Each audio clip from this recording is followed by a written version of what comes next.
Henri Thioune mi nga xam ne moo tax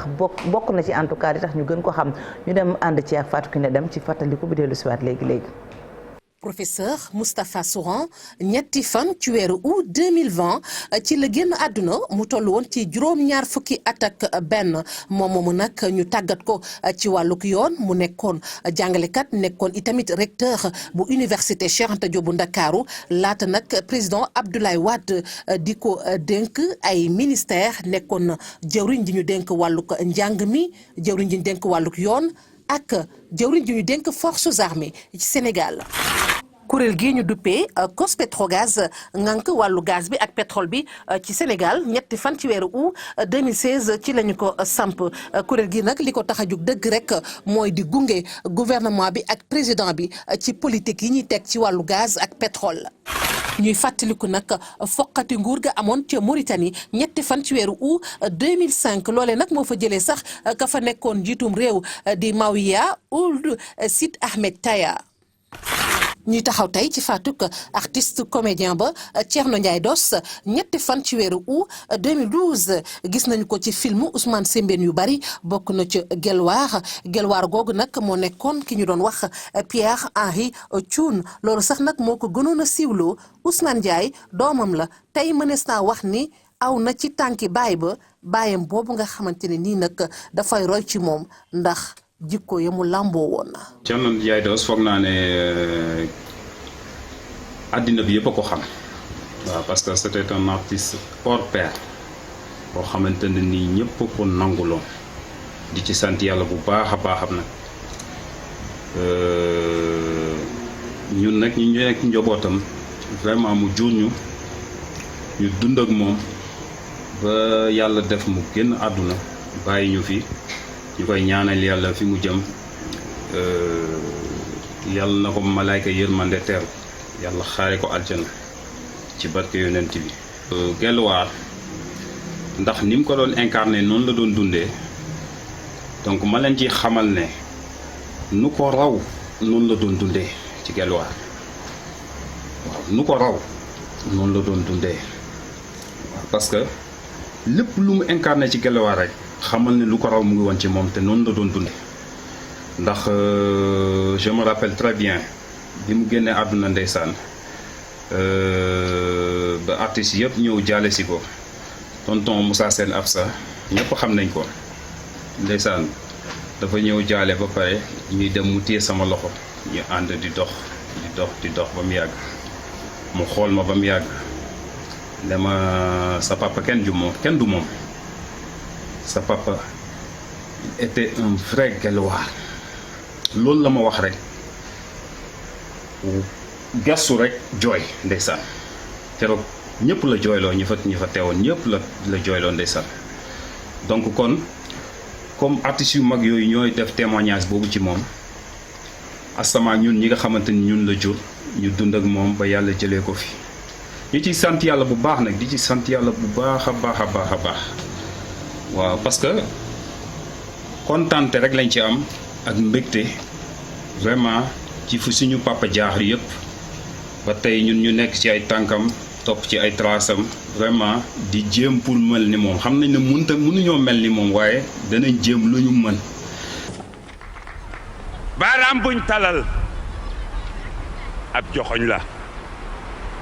xam ngeen loolu. wante juróomi baaraam yuñ talal kuy romb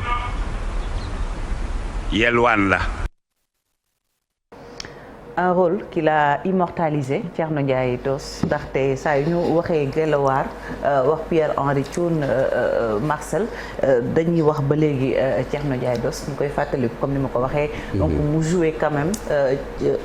ay rôle rawatina il a beaucoup travaillé avec Ousmane Sembène mais avec d'autres réalisateurs yoo xam ne àddina xam nañ leen donc c'est quelqu'un boo xam ne jóge na fi mais tey ni ma waxee son legs il est resté intact. il est resté intact son legs déjà mu amoon benn baat bi nga xamante ne c'était grave comme un clairon qui sonnait au moment du rassemblement donc pour tontu li nga wax rek par rapport ak compagnonnage am ak Ousmane Sembène bu tàmbali woon depuis les années 70 Ousmane Sembène demoon ba doon plus qu'un réalisateur pour lui demoon ba doon xaritam un ami avec qui ils aimaient bien toog fenn discuter ci lu jëm ci wàllu caada ak notamment le théâtre donc Ndiaye Doss c'est surtout ki nga xamante ne moom mooy bañ koy xool bañ koy ràññeewaat Gelwaar lañ ko mënoon jox comme tour on le regardait comme Gelwaar tellement dafa marqué woon film boobu nga xamante ne yaa ngi koy wax sànq c'est encore d'actualité en tout cas ce discours ce message donc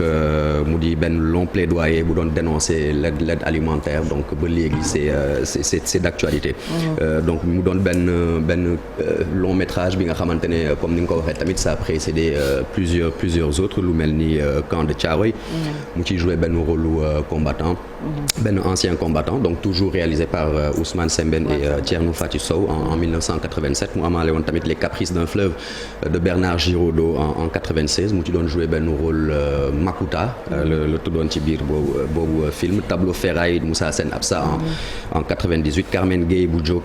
Jogaay Ramaka